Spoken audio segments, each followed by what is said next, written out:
Here, on the shores of Lochbuie, stands a medieval chapel. Chapel that was dedicated to St Kenneth. In the 1800s, the McLeans eventually take over this church and turn it into a mausoleum for the local chief and his ancestors. Many of them are buried inside, but on the outside there still lies the gravestones of the original inhabitants of this area.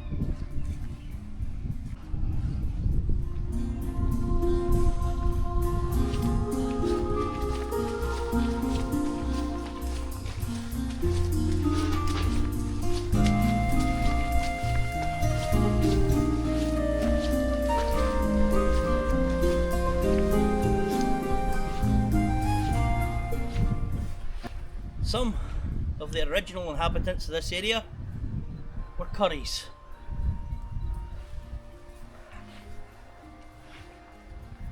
Gravestone depicting some of the Curries back in time, but an absolute gem.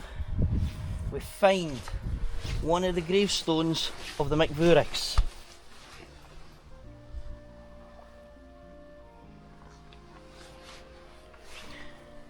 This shows you the point when the Gaelic language was trying to be stamped out by the UK government, and you see the Englishification of the name McVurick to Curry. But here is one of the original McVurick gravestones, dating from 1777. Although we have the original Gaelic name on this gravestone, it has still been attempted to be written in English, because of course to use the proper Gaelic spelling would have been illegal at the time. Here we have a gravestone to Hugh Curry, possibly 1835 by the looks of it. So again, you're now after the banning of the Gaelic language.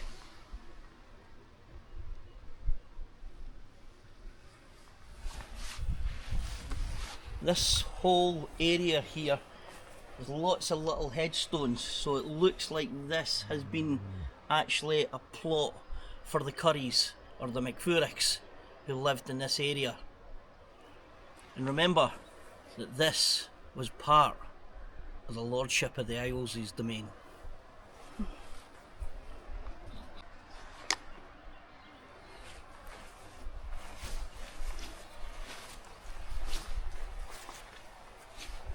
This beautiful medieval chapel up on its own hillside overlooking the loch.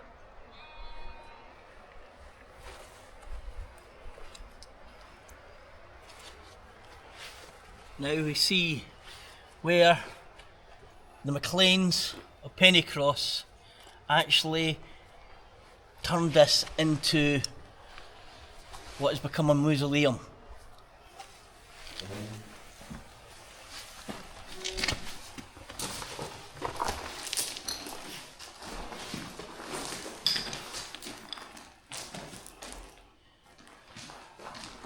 Murdoch MacLean, Esquire, chief of the name, from 1791 to 1844. Here we even see Campbell gravestones, because after the Jacobite uprising of 1689, with Bonnie Dundee at the Battle of Killiecrankie, and then shortly after died at the Battle of Dunkeld, these lands were actually taken from the MacLeans who were fought with the Jacobites at the time. Through their history though, they would then fall under the domain of the UK government and the British government, and as you can see, many of them would go on to serve with distinction in some of the Great War and in World War II. They also serve in other parts of the empire. These crosses here actually symbolise the VC, the Victoria Cross, the highest honour given to a British soldier for action over and above the call of duty.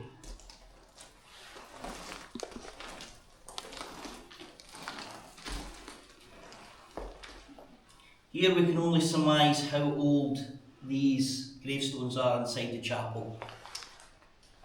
Probably some of the original gravestones. So as you can see, this would have been a small chapel, but you know, for the size of the area, it would be more than enough. And this huge wall here, this has been put in as part of the monument, so the chapel would extend on beyond this. We can only surmise that maybe even the graves of these people are actually behind this wall.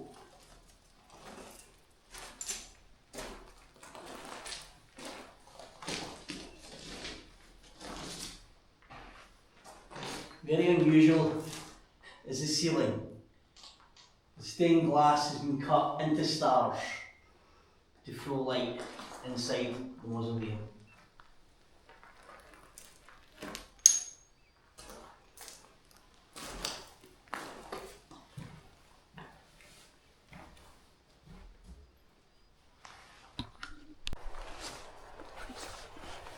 I'd love to come back here with some brass robins.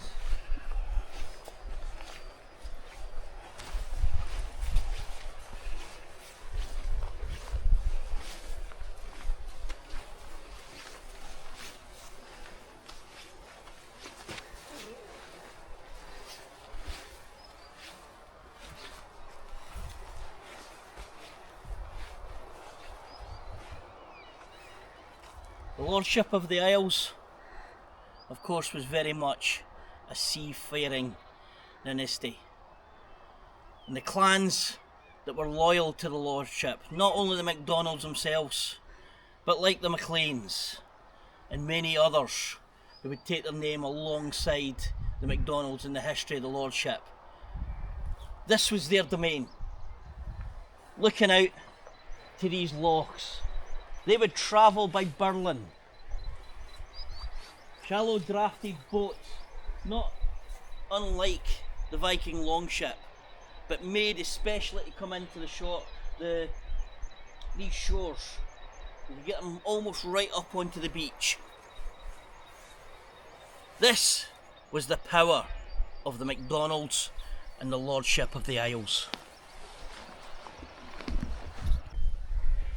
Here we have another gravestone here from 1777, the year that John McVurick died.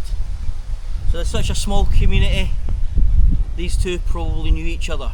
We can't read what's actually on it, but there is possibly an IE at the end of that one.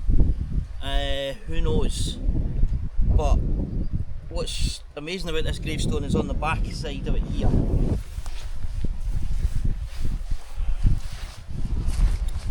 Here we have, looks like the Lion Rampant. We also have what looks like to be a Burlin, one of the Islesmen's famous boats. Don't know what the clan crest is here, but this is definitely of a clan, very symbolic of the clan crests. So no idea what it's holding there. It's a sprig of something or other. And of course you've got the Metamori, the skull and crossbones on the bottom.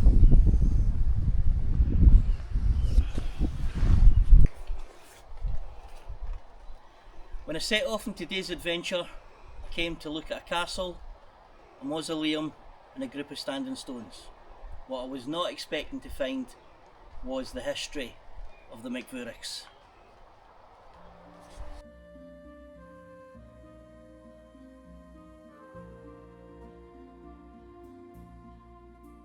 When I set out on this adventure, I had no idea that it was going to turn in to be something so personal, and an example of how a language could be feared by the people in power. Please remember to like and subscribe, and hopefully we'll see you soon in the not too distant future.